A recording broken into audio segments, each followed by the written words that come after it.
स्वागत है सर। निबंधन जहाँ करा जरा दर्शकों को दिया जाए सर। वैद्यनाथ पाठक जी सर।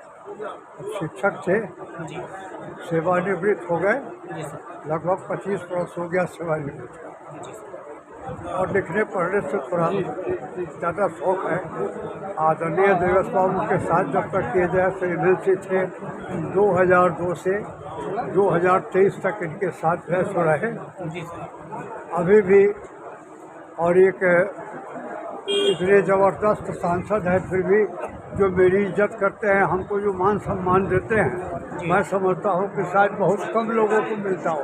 जी सर। नहीं तो इतने बड़े सांसद इतना सब कुछ होकर के हमारे जैसे एक छोटा मास्टर को जब पैर छू कर के प्रणाम करते हैं, तो मैं तो समझता हूँ कि जो सब कुछ नहीं है, इससे ज़्यादा क्या चाहिए सर लिखने पढ़ने से हमारा शौक है। तो हम देखें गुरु क्या है, गुरु क्या है, शिक्षा क्या है, विवेक क्या है, क्या महत्व है, दूसरे देशों का क्या है। माला लोग कहते हैं, जो धर्म में लोग माला पहनते हैं तो कहते हैं ये माला पहने हुआ है, कंठी है, फलाना है, लेकिन ऐसी जाति है जो माला नहीं है। जी सर। सब में है, जी मुसलमान हो, हिंदू हो, सिख हो, ईसाई हो, नामपंथी हो, बौद्ध धर्मी वाला हो, जैन धर्म वाला हो, सबके पास माला है। किसी के पास तुलसी का है, किसी के पास फूल का है, किसी का रुद्राक्ष का है, किसी के शीशे का है, लेकिन माला है। उसमें एक विवाह का क्या महत्व है। विवाह का आजकल कोई वैल्यू नहीं है, उसकी कीमत बिल्कुल कम है। इसलिए मैंने सोचा कि नहीं, कुछ मुख्य बिंदु पर, जैसे प्राथमिक शिक्षा है, अभी तरह तरह की बातें हो रही है शिक्षा के संबंध में।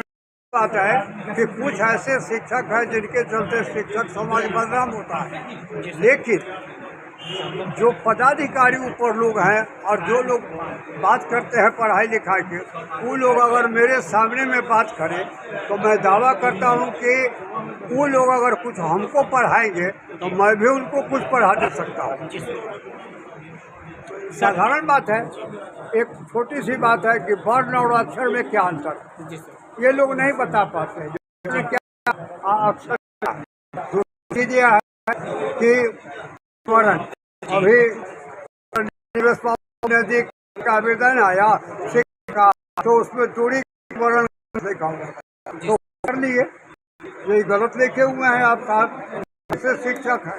तो ये सब पढ़ने की है, इसी सब सोचकर इस किताब का नाम मैंने रखा ज्ञानवर्धक शिक्षा सोपान।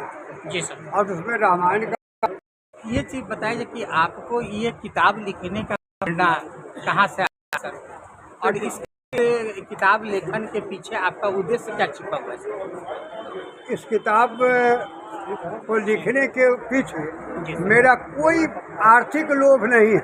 हम किसी से एक पैसा नहीं, हम अपना पैसा खर्च करके छपाए। भावना यह है कि कुछ लोग खास बात को जाने। जैसे व्यवहार में लोग करते हैं तो सुंदरकांड का पाठ करते हैं, तो सुंदरकांड के पाठ का क्या महत्व है, क्यों लोग करते हैं, माला काहे पहनते हैं, विवाह क्यों करते हैं, विवाह का क्या महत्व है, प्राथमिक शिक्षा पहले क्या थी, इस भावना से। और दूसरी चीज़ है कि हम अच्छे विद्वान लोगों की संगति में रहें। और सब लोगों ने मुझे प्रेरित किया कि पाठक जी, जीना मरना तो है, लेकिन कुछ दो चार को किताब लिख करके रख दीजिए कि जो आपकी बात कम से कम याद तो रहे। तो एक इसके पहले भी हम किताब लिखे हैं, अपनी आप कहानी जी सर। वो भी लेके आए। स्वर्गीय जगदीश मिश्रा जी जो शिक्षक संघ के नेता थे, उनके नाम पर शून्य से शिखर तक, वो भी हम किताब लिखे हुए हैं। मदन मोहन झा जी जो शिक्षा सचिव थे, उनकी जीवनी हम लिखे हुए हैं। और अफसोस यह है कि हम किताब लेकर के नहीं आए हैं, तो आपको हम सब या तो किताब की एक कॉपी आपको देते। हाँ, थोड़ी अभिरुचि है इसी ख्याल से। अब आप हमारे दर्शक जो आपको अभी देख रहे हैं, सुन रहे हैं, उनको क्या कहना चाहते हैं सर? उनको हम यह कहना चाहेंगे कि जो पढ़ाई लिखाई के मामले में जो दूसरे की आलोचना करता है, उससे अच्छा है वो खुद पढ़े, खुद समझे। पहले अपने पढ़ ले और तब समझ करके दूसरे के साथ बात। जैसे अब कोई कहना शुरू करेगा, अभी चल रहा है विवाद ये राम कौन थे, जी सर। कृष्ण कौन थे, जी ये सर। विवाद पर व्याख्या क्यों कर रहे हैं? जी सर। अपने से तो पहले समझो। जी और समाज के लोगों को चाहिए कि प्राथमिक शिक्षा महत्वपूर्ण बिंदु है, उस पर पढ़े, विचार करे और समाज को चाहिए कि अच्छा